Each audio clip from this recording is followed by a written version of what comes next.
Bismillahirrahmanirrahim. Assalamualaikum warahmatullahi wabarakatuh. Innal hamdalillah nahmaduhu wa nasta'inuhu wa nastaghfiruh wa na'udzu billahi min shururi anfusina wa min sayyiati a'malina. May yahdihillahu fala mudhillalah wa may yudlilhu fala hadiyalah. Ashhadu an la ilaha illallah wa ashhadu anna Muhammadan abduhu wa rasuluh. La nabiyya wa la rasula ba'da amma ba'du.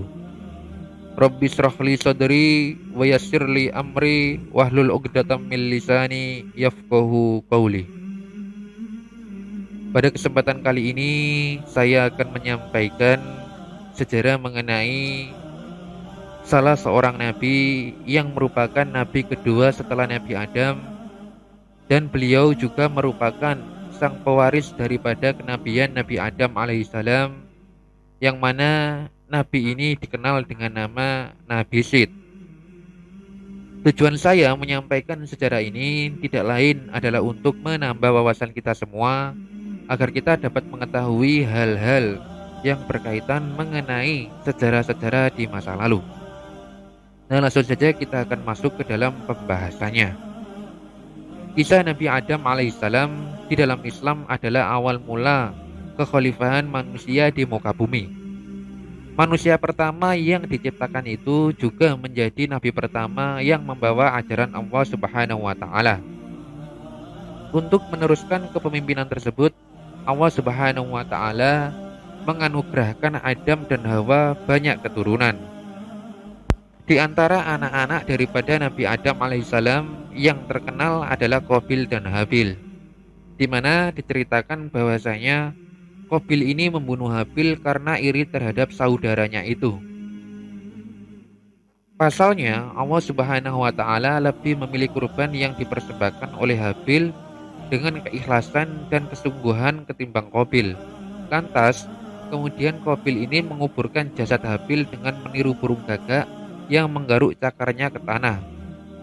Kemudian setelah kematian Habil, Nabi Adam dan Hawa ini kemudian dikaruniai lagi seorang putra lagi yang kelak akan menegakkan keadilan terhadap perbuatan Qabil, di mana putra itu diberi nama dengan nama Syed, yang berarti pemberian Allah.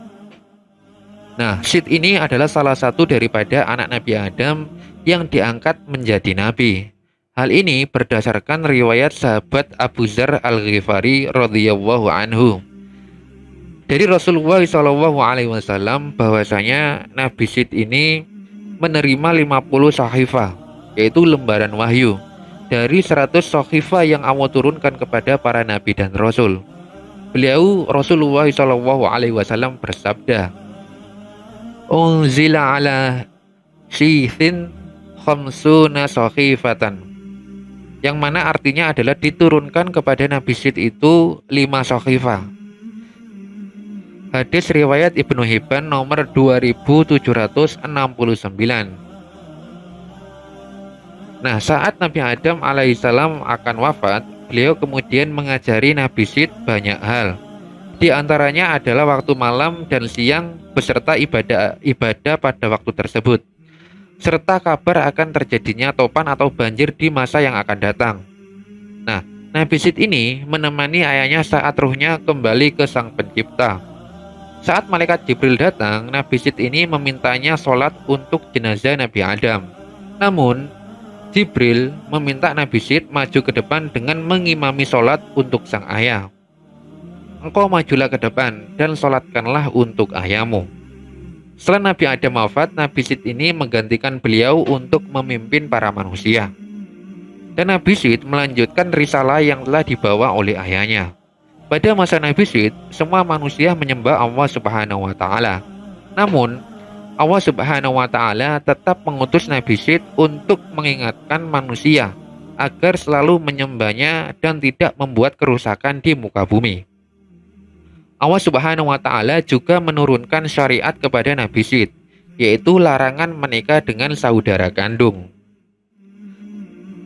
Salah satu guru Imam Bukhari yang bernama Imam Al-Farabi menjelaskan bahwa Nabi Syed ini adalah orang yang pertama yang melakukan peradilan terhadap manusia. Atas perintah Nabi Adam, Nabi Syed ini memerangi Qabil, menangkapnya dan menjadikannya tawanan hingga Qabil wafat dalam keadaan kafir. Dalam bukunya yang berjudul Islam and the Destiny of Man,